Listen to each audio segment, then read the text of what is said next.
sebelum ke motivasi belajar, kita harus tahu dulu apa itu belajar. Assalamualaikum warahmatullahi wabarakatuh. Halo siswa-siswi MTS MA, selamat datang di keluarga besar MTS MA Patra Mandiri Pelaju. Masih semangat kan semuanya, walaupun dalam keadaan COVID ini kita masih bisa melaksanakan MPLS atau MOS. Kita harus tetap syukuri karena walaupun secara online, secara daring, kita tetap harus semangat. Nah, karena di luar sana belum tentu siswa-siswi lain bisa melaksanakan MOS seperti ini. Ada yang belum masuk sekolah, ada yang belum melaksanakan MOS. Nah, jadi kita harus tetap syukuri walaupun keadaan COVID seperti ini, kita masih bisa melaksanakan MOS atau MPLS secara online. Oke, sebelum masuk ke materi, sebaiknya kita perkenalan terlebih dahulu. Perkenalkan, nama saya Restu Nanda Lestari, biasa dipanggil Ibu Restu. Saya mengajar mata pelajaran matematika di kelas 10 dan di kelas 8 untuk MTS. Oke, sebelum masuk ke materi, hari ini kita akan membahas tentang motivasi belajar dalam era teknologi. Nah, sebelum ke motivasi belajar, kita harus tahu dulu apa itu belajar. Nah, belajar itu seperti yang kalian ketahui, dari sesuatu yang tidak tahu menjadi tahu. Nah, itulah inti dari belajar itu sendiri. Nah, belajar itu juga ya tidak hanya dalam satu tempat, dalam satu waktu, tetapi belajar itu tidak terbatas. Belajar itu kapanpun, dimanapun, dan dengan siapapun. Bahkan dengan anak kecil sekalipun kita bisa mendapat pelajaran gitu. Nah, kita tahu kita sekarang ini ada di era teknologi ya. Teknologinya sudah modern. Contohnya seperti HP Android. Nah, di HP Android ini kan kita punya aplikasi. Belajar itu seperti yang kalian ketahui, dari sesuatu yang tidak tahu menjadi tahu. Nah, itulah inti dari belajar itu sendiri. Nah, belajar itu juga ya tidak hanya dalam satu tempat, dalam satu waktu, tetapi belajar itu tidak terbatas. Belajar itu kapanpun, dimanapun, dan dengan siapapun. Bahkan dengan anak kecil sekalipun kita bisa mendapat pelajaran gitu. Nah, kita tahu kita sekarang ini ada di era teknologi ya. Teknologinya sudah modern. Contohnya seperti HP Android. Nah, di HP Android ini kan kita punya aplikasi bermacam-macam aplikasi. Banyak yang sudah menciptakan aplikasi, seperti aplikasi yang sangat terkenal, Instagram, WhatsApp, YouTube, dan lain sebagainya. Nah, di sini kita bisa manfaatkan yang aplikasi ini untuk bukan hanya sebagai senang-senang saja, tapi juga untuk belajar.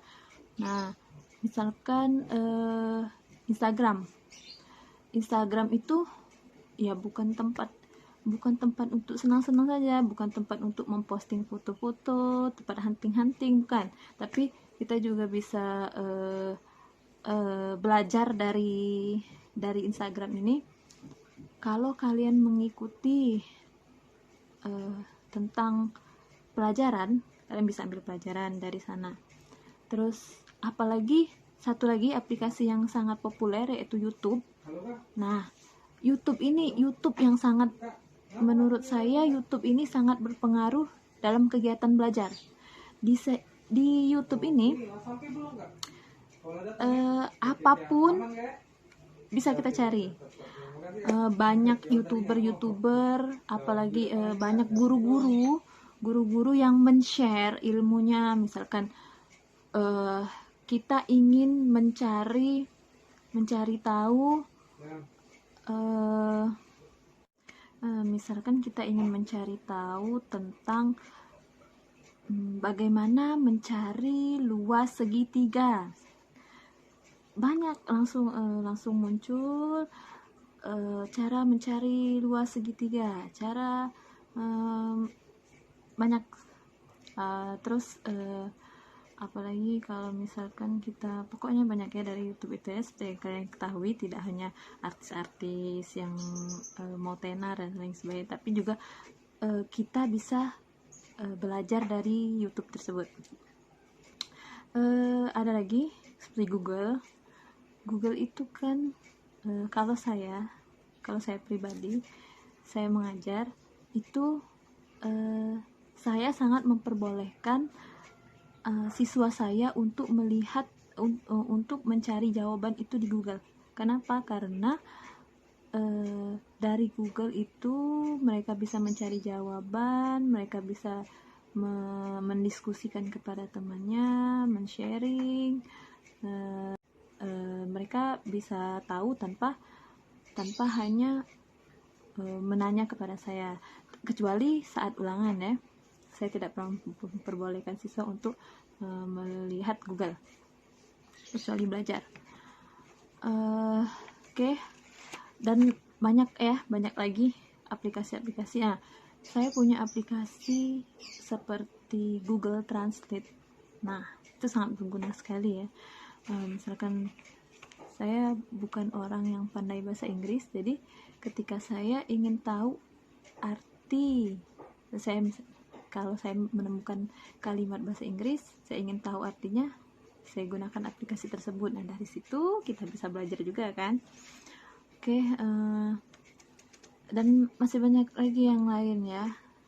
Semua aplikasi itu baik, semua aplikasi itu bagus, asalkan kalian bisa ambil pelajaran dari aplikasi-aplikasi tersebut, termasuk TikTok. Sebenarnya TikTok itu saya sangat tidak menyukai aplikasi TikTok, tapi kalau kita bisa ambil pelajaran dari aplikasi tersebut itu bagus. Oke. Sebenarnya belajar itu ya, saya pun tidak selalu termotivasi dalam belajar. Kadang juga ada malasnya, ada bosannya untuk belajar. Tapi di sini saya ingin men-share bagaimana cara meningkatkan motivasi belajar. Yang pertama itu kita harus punya tujuan, punya cita-cita untuk masa depan. Jadi kalian itu harus tetapkan dulu. Misalkan cita-cita saya setelah SMA ini, saya harus kuliah di universitas bla bla bla, atau setelah tamat sekolah saya mau kerja di perusahaan BUMN ini gitu. Nah, jadi kalau kalian, bila perlu dicatat, setelah tamat sekolah saya ingin bekerja di perusahaan ini, atau setelah tamat SMA saya ingin kuliah di universitas negeri bla bla bla gitu. Jadi kalian itu termotivasi, oh pokoknya setelah tamat SMA saya harus bisa kuliah. Bagaimana caranya? Setelah tadi belajar yang giat. Semua orang sukses itu pasti punya proses untuk mendapatkan kesuksesannya itu. Jadi sukses itu bukan langsung dapat, tapi pasti ada banyak proses yang dilalui dulu. Nah, jadi kalau kita sudah punya tujuan, sudah punya cita-cita, pasti kita itu akan bertekad bagaimana harus bisa mendapatkan apa yang kita inginkan itu, apa yang kita cita-citakan itu, ialah melalui belajar kan. Makanya kita harus tetap memotivasi diri kita. Nah, yang kedua itu kalian buat target kecil. Nah, mulai dari buat catatan kan, target kecil.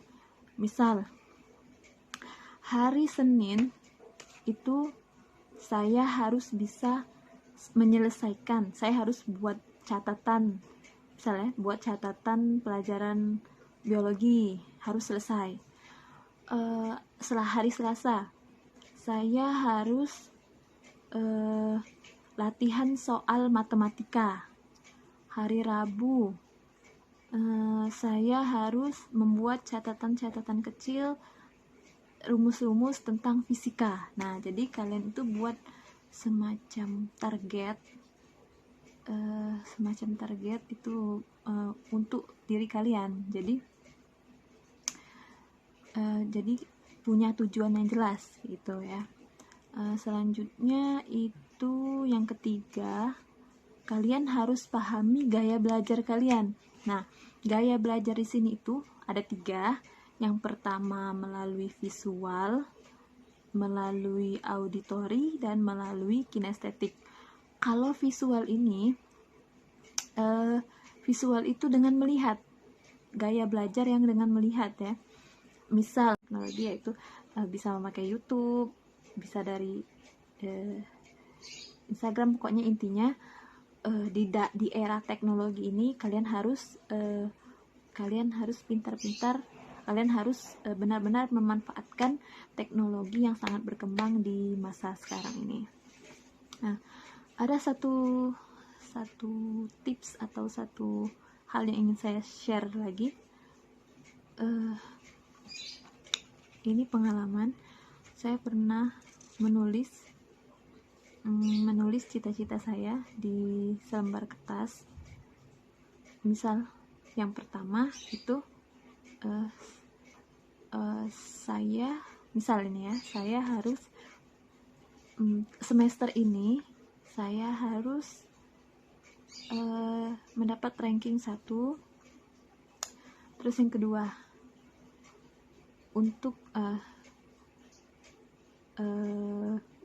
setelah tamat SMA, saya kuliah di universitas bla bla bla. Terus yang ketiga dan lain-lain. Nah, itu bisa kalian buat di kertas, cita-cita lah itu ya, cita-cita atau target kalian untuk ke depan, untuk 3 tahun ke depan, bahkan untuk 5 tahun ke depan atau 10 tahun ke depan. Bisa kalian tempel di dimanapun, atau di kamar atau di lemari atau di mana yang bisa kalian lihat terus setiap hari. Jadi itu bisa juga memotivasi kalian, dan nanti setelah kalian melewatinya, misalkan semester ini saya mendapat semester 1 ini saya harus mendapat ranking 1, dan ternyata kalian memang mendapat ranking 1, maka kalian tinggal menconteng. Atau nanti yang kedua apa, target apa lagi, dan target tercapai, conteng lagi. Nah, itu bisa memotivasi kalian dalam belajar, bisa memotivasi kalian untuk dengan melihat gambar atau video. Dengan melihat gambar atau video ini kan bisa manfaatkan YouTube. Nah, YouTube itu kan banyak video gambar-gambar yang seperti itu. Nah, ini sangat menguntungkan bagi tipe belajar yang visual. Yang kedua auditory, itu dengan mendengar, dan yang ketiga itu kinestetik, yaitu dengan praktik langsung. Nah, itu pahami. Selanjutnya meningkatkan motivasi belajar, tadi sudah yang ketiga. Sekarang yang keempat, yaitu cari teman belajar. Nah, kan kita kadang kalau misalkan belajar sendiri itu kadang bosan. Terus seperti matematika itu saya mengalaminya, kadang ada soal yang sulit yang saya tidak bisa memahaminya, saya tidak bisa mencarinya, menyelesaikannya, tetapi saya cari teman yang sama-sama matematika, kita belajar sama-sama, kita mencari solusi sama-sama, dan akhirnya soal tersebut bisa terselesaikan. Nah, ini fungsi dari kita mencari teman tadi, mencari teman belajar tadi. Jadi kalau kalian bosan atau kalian tidak mengerti dengan satu pelajaran itu, kalian bisa cari teman, apalagi teman yang unggul, yang lebih unggul, atau teman yang pintar. Nah, itu bisa kita ajak, bisa kalian dekati untuk jadi teman belajar kalian. Nah, itulah 4 motivasi belajar dari saya. Yang pertama tadi, kalian harus bayangkan tujuan atau masa depan atau cita-cita. Nah, jadi itu untuk meningkatkan motivasi belajar kalian, itu yang pertama. Yang kedua tadi, kalian buat target-target kecil yang bisa kalian capai. Misalkan hari Senin saya harus bisa membuat catatan biologi. Yang hari Selasa saya harus bisa menyelesaikan satu soal matematika, gitu ya. Terus yang ketiga itu kalian harus pahami gaya belajar kalian, baik itu visual, auditory atau kinestetik. Dan yang keempat tadi, dia bisa menangkap suatu pelajaran itu kalau dia melihat dari gambar atau melihat dari video. Nah, itu tipe orang yang belajar melalui visual. Dia juga suka, misal catatan itu dia pakai spidol atau pena itu yang warna-warni. Nah, dia suka yang seperti itu. Atau juga buat main mapping. Nah, itu tipe orang pembelajar yang visual. Saya termasuk ke dalam seorang pelajar yang visual, karena saya lebih cepat menangkap pelajaran itu kalau melihat dari gambar atau melihat dari tulisan, atau misalkan guru menjelaskan, saya catat. Nah, dari catatan itu saya pelajari ulang. Nah, dari situ saya cepat menangkap pelajaran itu. Itu tipe gaya yang visual. Ada lagi gaya belajar yang auditory. Nah, kalau auditory ini dengan mendengar. Dengan mendengar, dia mendengar langsung memahami pelajaran, ya. Nah, kalau tipe yang mendengar ini, dia lebih mudah ingat kalau dia mendengar atau dari guru menjelaskan. Nah, itu dia cepat menangkap. Tapi kalau hanya mencatat di papan tulis, nah itu dia sulit memahami. Itu yang tipe auditory, dia cepat menangkap dengan mendengar. Nah, ada lagi yang ketiga, yaitu kinestetik. Kalau kinestetik ini tipe yang belajar itu dengan cara praktik, atau dia itu langsung terjun langsung. Itu kalau misal pelajaran kimia, dia itu lebih cepat menangkap kalau dia praktek langsung daripada dijelaskan oleh guru di depan kelas. Nah, dia susah menangkapnya. Tapi kalau misalkan langsung praktik, langsung ke lab, dia langsung menangkap. Nah, itu tipe belajar yang kinestetik. Jadi kalian itu pahami dulu, kalian pahami, kalian cari tahu sebenarnya saya ini termasuk ke dalam gaya belajar yang mana.